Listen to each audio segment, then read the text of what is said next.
Fox News commentator just read Elon Musk for filth, and it is glorious. Body parts are gonna tingle. Welcome to Occupy Democrats. I'm David Reddish. Elon Musk has become one of the most hated men in the world, courtesy of his stewardship of Doge, a supposed government accountability agency that was not created by the Congress, and which seems more preoccupied with wrecking government rather than identifying waste. Not to mention, Musk has also expressed Nazi sympathies, eugenic beliefs, and neglected his children. His erratic behavior, courtesy of his raging drug use, also hasn't done him, or the world, any favors.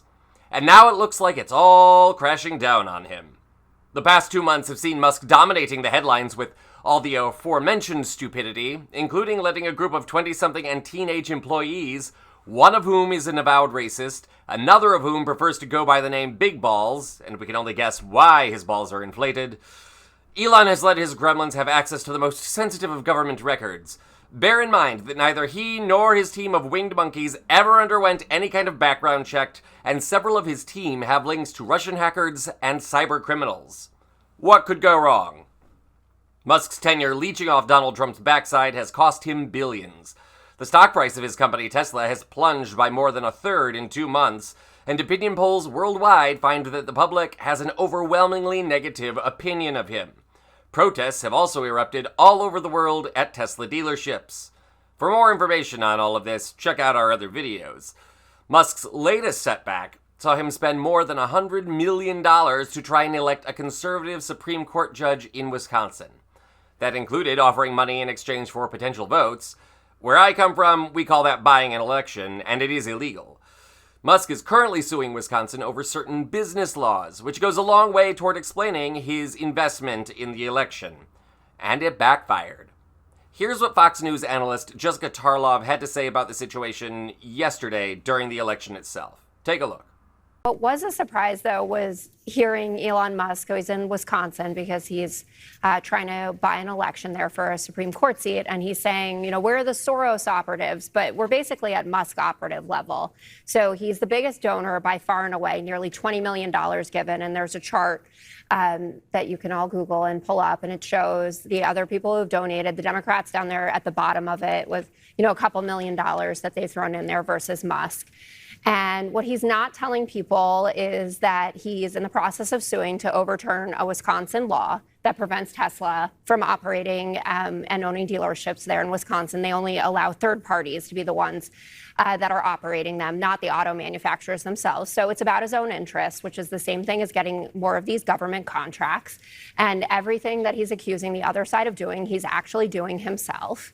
And we're going in circles about this. The Republican National Committee, blind eye again to what Musk is doing. They were threatening to sue over a group that is handing out ice cream cones to college kids in support of Susan Crawford, who's the Democratic candidate. They said that was, quote unquote, election bribery. But Elon Musk handing over literal checks for $1 million is no big deal. Oh. It's not often that someone on Fox News actually reports the truth, but there you have it, with Ms. Jessica Tarlov giving the facts to the viewers. Everything she said there was true, and she even phrased it in a spirited way. Tarlov wasn't done with Elon Musk there either. Following the defeat of Brad Schemmel, Musk's preferred candidate in the Wisconsin Supreme Court election, Musk visited Fox News to defend his involvement in American politics and the purpose of Doge. The news comes as Politico now reports that Donald Trump is preparing to fire Musk in the coming days, fingers crossed. Here's how Tarlov confronted Musk and how the Muskrat-in-Chief responded. I wanted to talk to you about what Doge has been doing. So you've been making cuts to a lot of the agencies that have open investigations and regulatory battles with your companies. At the same time, you continue to get billions in government contracts. Tesla gets billions in subsidies. How do you explain that to the American people? Well, everything that Doge does is an open book. So I think the most transparent the most transparent organization in government ever. Every single Doge action is listed on the Doge.gov website.